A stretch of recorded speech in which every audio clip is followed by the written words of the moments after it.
السلام عليكم ورحمة الله وبركاته. ازيكم عاملين ايه؟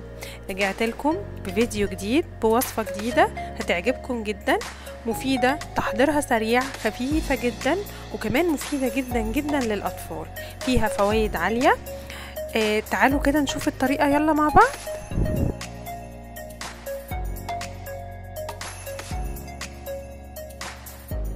هنستخدم ايه بقى في الوصفة بتاعتنا اللي هي بطاطس البروكلي؟ هنستخدم بطاطسايه سلقينها واقفه على الهرسه، هنهرسها مع بعض. وعندي بصلايه مقطعه صغير تمام كده، ومعايا شبت، ومعايا بقدونس برضو مقطعينهم مع بعض. عندي توم باودر، وعندي نص معلقه ملح ونص معلقه فلفل اسود.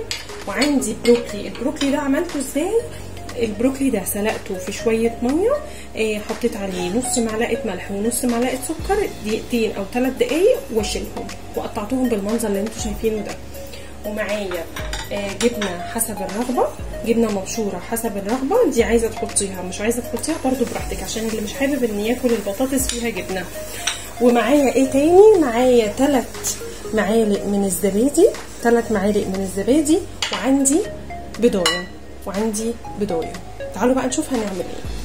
طيب هنعمل ايه الاول مع بعض كده؟ البصله دي لازم تاخد تشويحه في شويه زيت، تشويحه كده للاخر، لان تاخد معايا لون بس، وبعد كده هوريكم هتبقى ايه هوريها لكم عامله ازاي.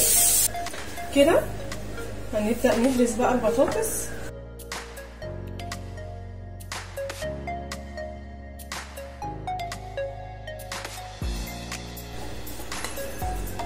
بس ونبدأ بقى نحط المكونات. هرسنا البطاطس، هنحط بقى كل حاجة على بعضها. هنحط البروكلي،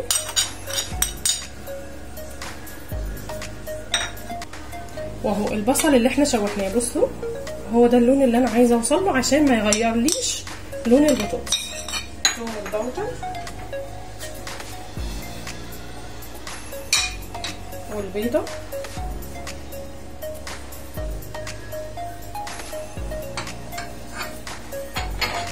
الملح والفلفل،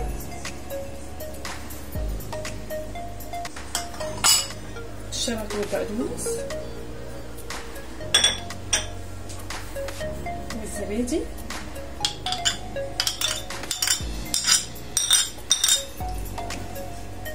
والجبنة. وقلنا الجبنة حسب الرغبة،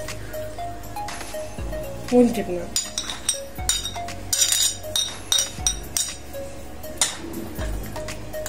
نبدأ بقى نقلب كل الخليط ده مع بعض.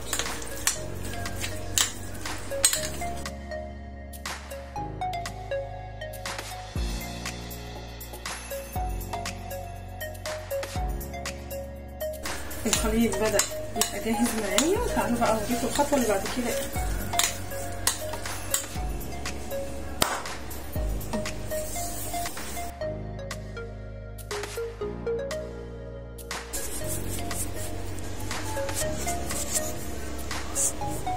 ودي شكلها معايا.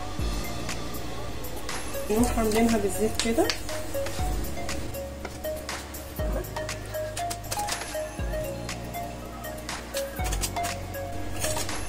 بس كده، وندخلها الفرن على درجة حرارة 180 من 20 ل 25 دقيقة. نبدأ نشوف بعد كده هيحصل ايه. وده كده منظرها بعد ما خرج بعد 25 دقيقة. هندخلها بقى على الشوايه قيمه دقيقتين، وهوريكم بقى الايه المنظر النهائي. بصوا يا جماعه، بصوا اهو بصوا شكلها بعد ما استوت من تحت. تعالوا بقى ايه نسويها، هي سخنه مولعه. تعالوا بقى اوريكم بعد ما تطلع بعد ما نحطها في الشوايه. اهو كده الشكل النهائي ليها. بصوا بقى يا جماعه، فعلا الوصفه دي جميله قوي. ممكن تنفع معاكي فطار، ممكن تنفع معاكي غدا، ممكن تنفع معاكي عشاء، شويه سلطه خضراء جنبهم. وفعلا فعلا فعلا بيبقوا اكله خفيفه في الصيف الصعب اللي احنا فيه ده. تقعد نفكر كتير هناكل ايه الاكل اللي ممكن ينفع في الوقت ده. فجربوها مش هتندموا، ومستنيه تعليقاتكم، وما تنسونيش في اللايك والشير والسبسكرايب.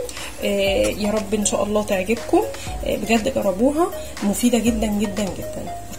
واستنوني الفيديو الجاي، والسلام عليكم ورحمه الله وبركاته. واستنوني الفيديو الجاي في وصفة تانية جديدة وسريعة للبطاطس. اعملوا بس سبسكرايب وشير وفعلوا زر الجرس عشان يوصل لكم كل جديد. باي باي.